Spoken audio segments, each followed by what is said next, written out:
Então, pessoal, hoje é sexta-feira, 1º de abril, né, de 1920, de 2022. Oh, meu Deus do céu, estou com tanto sono. Eu vou contar mais um conto sobre o céu, do livro Céu e Inferno de Allan Kardec.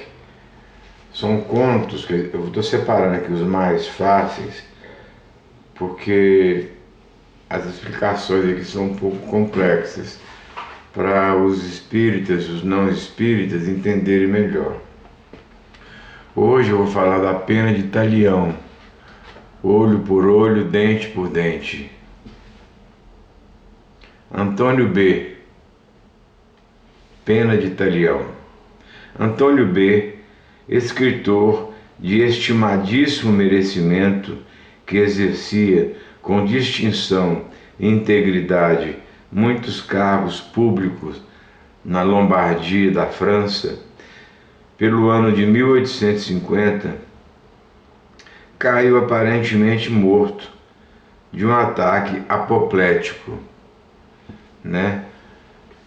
Depois eu vou explicar apoplético. Se eu explicar apoplético aqui, vocês já vão saber o final da história, eu não vou explicar.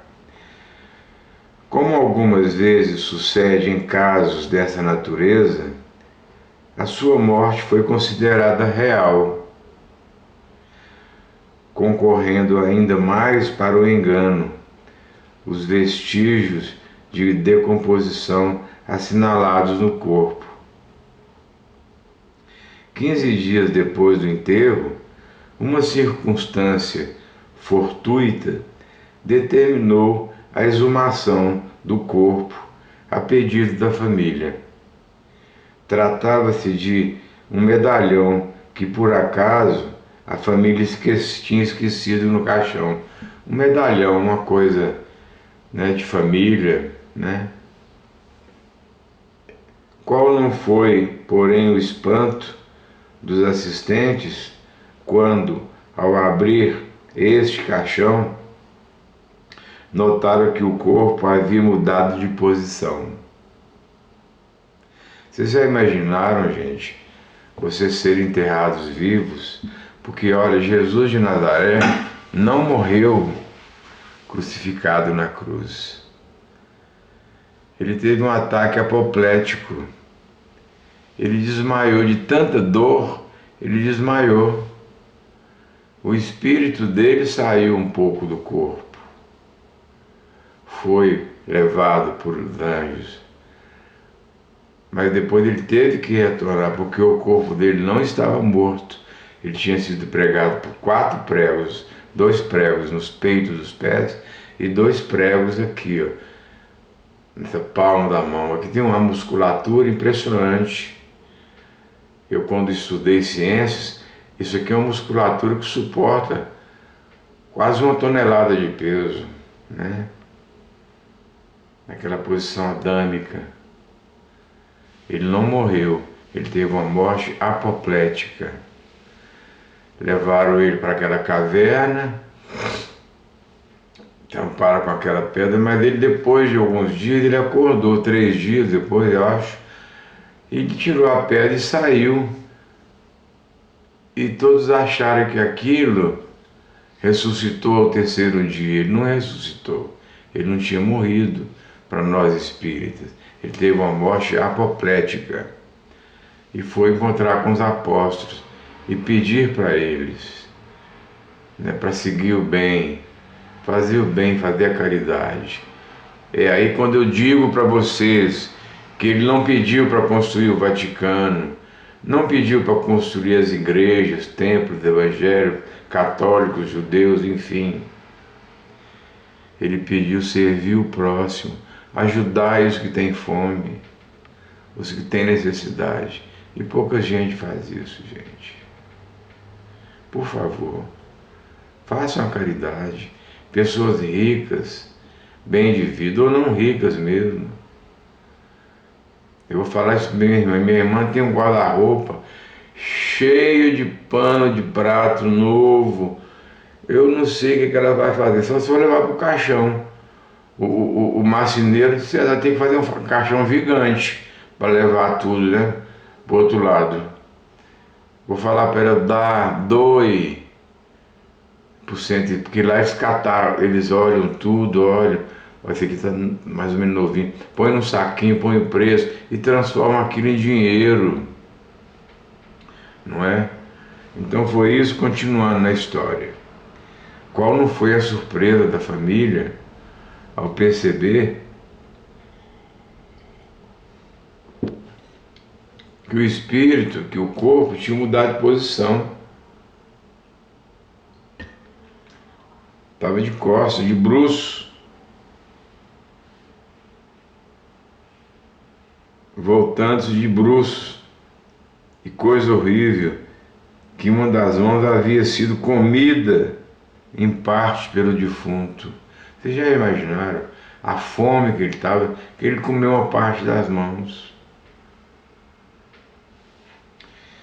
Ficou então patente, né? Ficou esclarecido que o infeliz Antônio B., que é o nome dele, fora enterrado vivo e deveria ter sucumbido de desespero e por fome. Evocado, então, ele foi convocado, né, pela Sociedade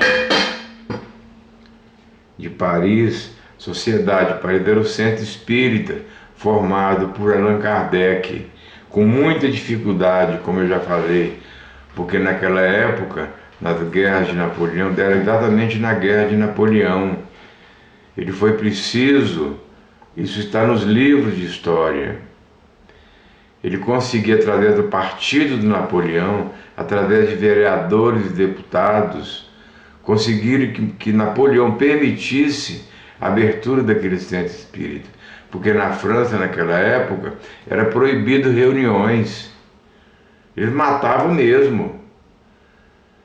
E Napoleão foi longe.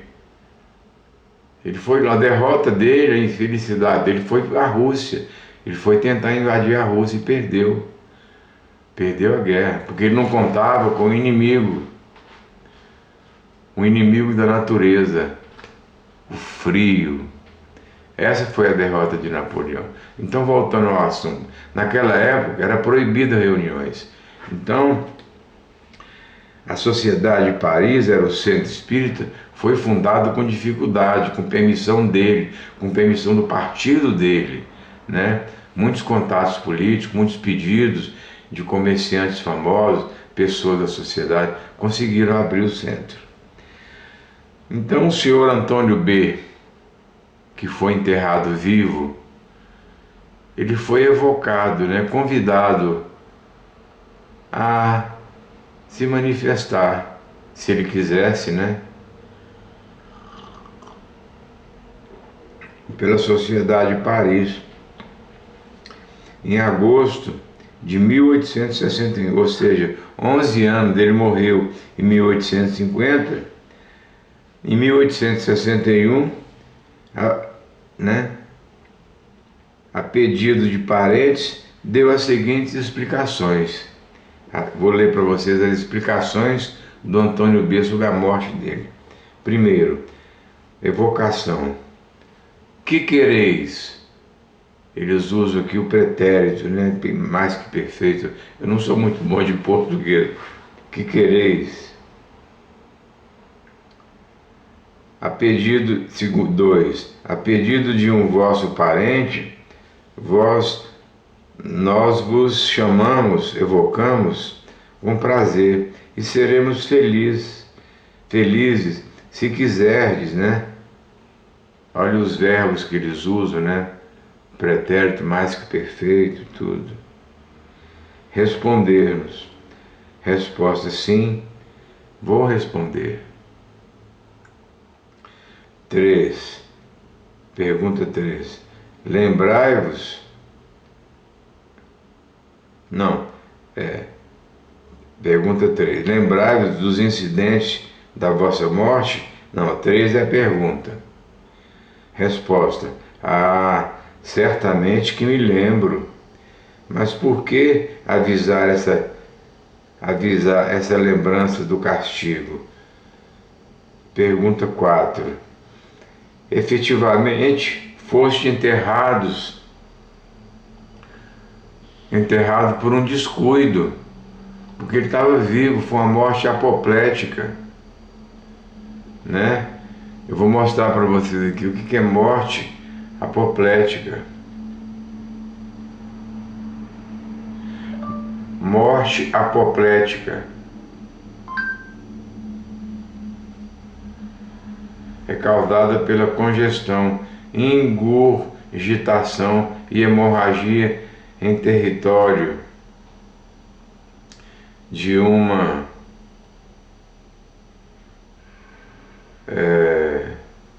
a internet que está lenta.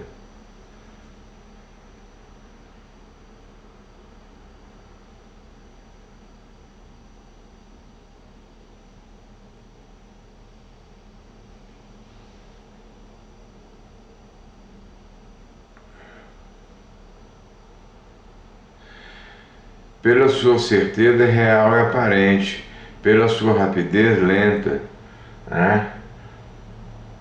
Então, a morte apoplética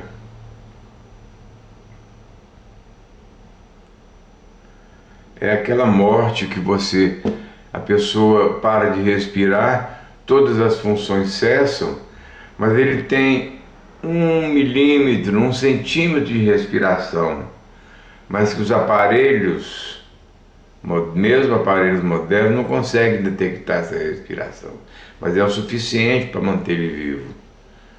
Então o médico vai examinar, não tem pulso, não tem batimento cardíaco aqui, está morto.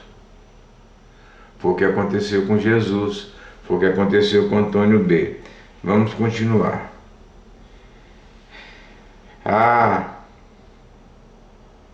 Porque ele pergunta, né? A sociedade, o médium pergunta, né?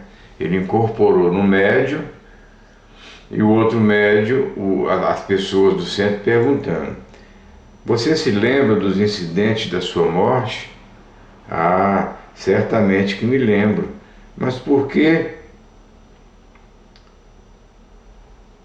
Mas por que avisar, né? Essa lembrança do castigo? Por que lembrar essa coisa horrível? Pergunta 4. Efetivamente foste enterrado por descuido. Não, efetivamente foste enterrado por descuido? Perguntou o médium, né? Que estava questionando o médium incorporado pelo Antônio B. Assim deveria ser visto revestir-se a morte aparente de todos os característicos da morte real. Eu estava quase exangue, né? Exangue. Não se deve, porém, imputar a ninguém um acontecimento que me estava reservado desde que nasci. Ele já estava predestinado a passar por isso. Era um karma, era uma dívida hedionda que ele tinha que pagar, né?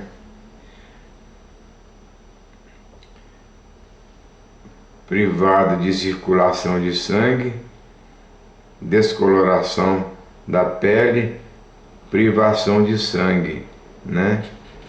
É o que é uma nota aqui do autor.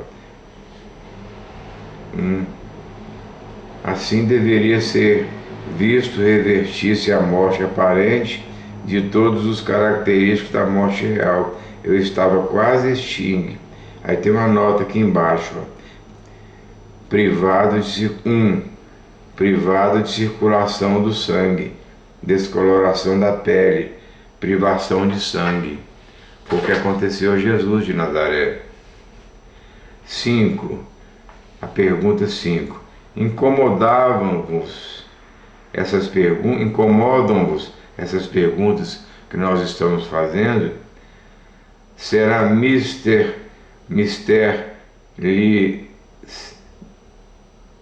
dermos fim, nós devemos parar de perguntar para você? Não, pode continuar. Ele respondeu. O Antônio B. Pode perguntar, continuar com as perguntas. Ele falou para os médios, né? Lembrando que ele estava encarnado no médio da Sociedade do Centro Espírita de Paris. E ele respondeu, não, vocês podem continuar perguntando, não tem problema. Isso sou eu que estou falando, estou acrescentando, né? Por minha conta. Pergunta 6. Por que deixaste a reputação de um homem de bem? Esperamos que fosses feliz. Resposta: eu vos agradeço, pois sei que haveis de interceder por mim. Vou fazer o possível para vos responder. E, se não o puder fazer, o fará um de vossos guias por mim. Né? A pergunta 7. Podeis descrever-nos as vossas sensações daquele sofrimento? Resposta: oh, que dolorosa provação senti-me encerrado entre 4 tábuas, tolhido, absolutamente tolhido, gritar impossível. A voz, por falta de ar, não tinha eco. Ah, meu Deus, que tortura a do infeliz que em vão se esforça para respirar num ambiente limitado. Eu era como um condenado à boca de um forno, abstração feita de calor. A ninguém deseja um fim rematado por semelhantes tortura. Ele dizendo, né, que não desejava isso para ninguém, que era uma morte horrível. Imagina ser fechado num caixão, enterrado a 7 palmos de terra. Não desejo a ninguém um fim assim. Ó, cruel punição de cruel e feroz existência. Não saberia dizer no que então pensava. Apenas revendo o passado, vagamente entrevia o futuro. Pergunta 8 agora.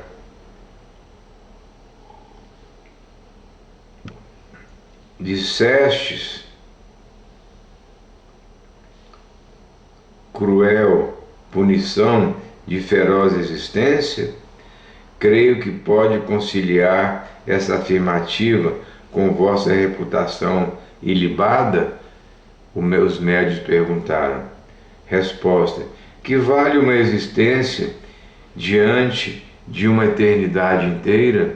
Ele respondeu: certamente procurei ser honesto e bom na minha última encarnação, mas eu aceitara um tal fim, um tal epílogo previamente, isto é, antes de encarnar. Ele já sabia, ele encarnou antes de encarnar, ele já sabia que ele ia ser enterrado vivo, que isso ia acontecer, mas ele aceitou humildemente essa pena.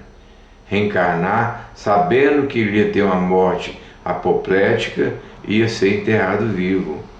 Olha só a resignação desse espírito. Mesmo assim, ele quis renascer no mundo, sabendo que ia ter essa morte horrível. Isso sou eu que estou falando. Que humildade, que resignação, não é? Mas eu aceitara um tal fim previamente, um tal epílogo, né? Eu estou mudando um pouco as palavras porque esse livro é original. Eles usam muito verbo no pretérito perfeito, imperfeito, mais que perfeito, né? Passado perfeito, futuro, enfim, É um livro original, eu tenho que mudar algumas palavras aqui. Eu também não sou muito bom no português.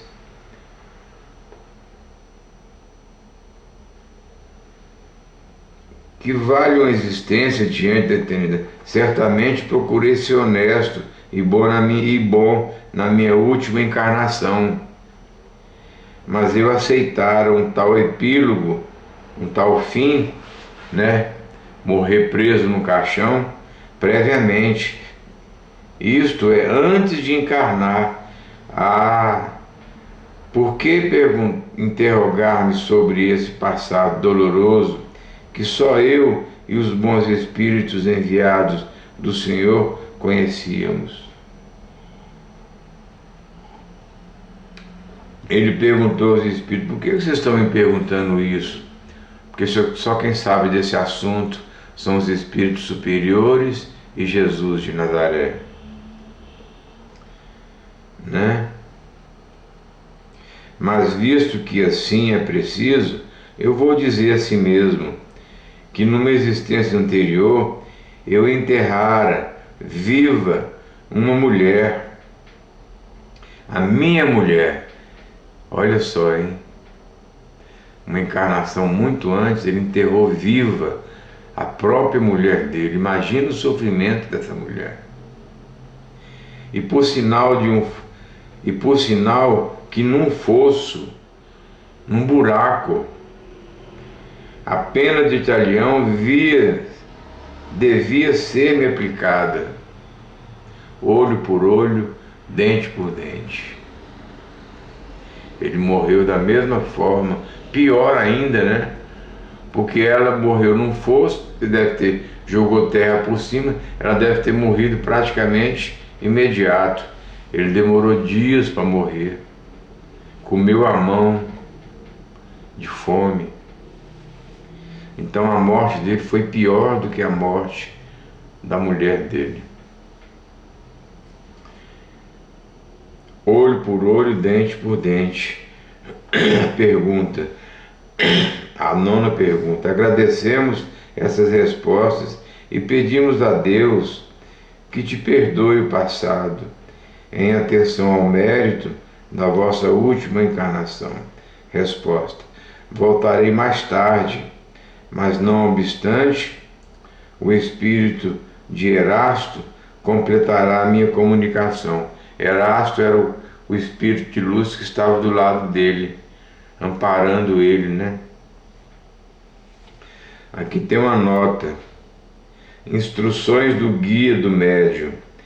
Por essa comunicação, podeis interferir a correlatividade e dependência imediata das vossas existências entre si. As tribulações e vicissitude, as dificuldades e dores humanas são sempre de consequências de uma vida anterior, gente.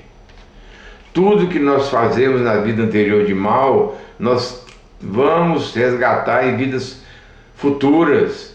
Nada passa aos olhos do grande arquiteto do universo. Ponham isso na cabeça. Não faça mal. Não faça o que você não queria que te fizesse a você mesmo. Porque você vai ter que pagar. Se não pagar na terra, paga depois da terra, que é pior ainda.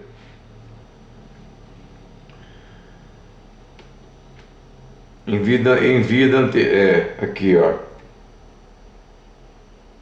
Em vida anterior, culposa ou mal aproveitada, devo todavia dizer-vos que desfechos como este, né, que acontecimentos como este de Anthony B, Anthony B, são raros, visto como assim.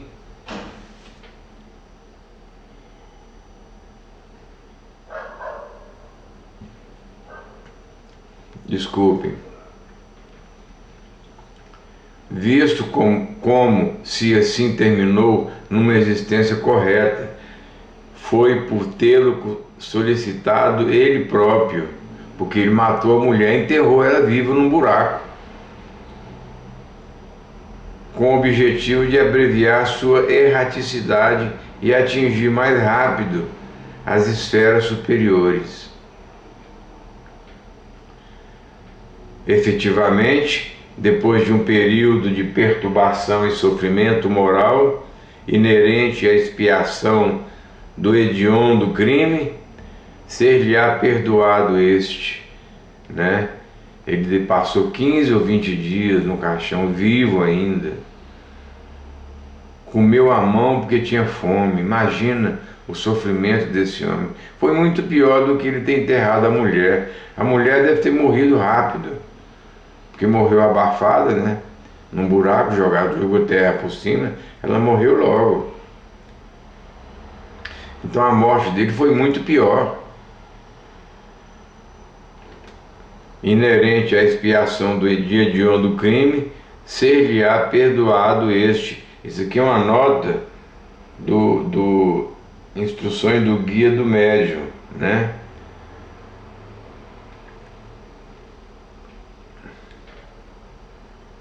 Efetivamente, depois de um período de perturbação e sofrimento moral, a expiação do hediondo crime, ser-lhe-á perdoado este, e ele alcançará o mundo melhor, onde o espera a vítima que há muito lhe perdoou. A mulher dele perdoou ele há muitos e muitos anos.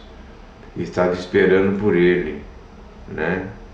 No plano espiritual. Aproveitai esse exemplo cruel, queridos espíritos, a fim de suportardes com paciência os sofrimentos morais e físicos, todas as pequenas míseras da terra.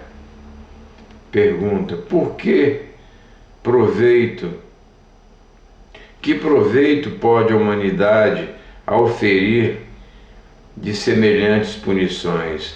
Resposta, né?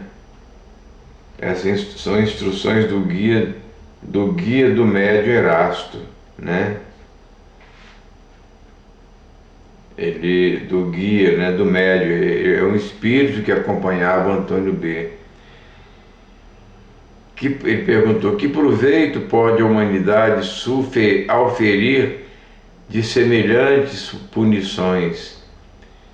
Resposta: as penas não existem para desenvolver a humanidade, porém para a punição daqueles que erram, né? De fato, a humanidade não pode ter interesse algum no sofrimento de um dos seus membros.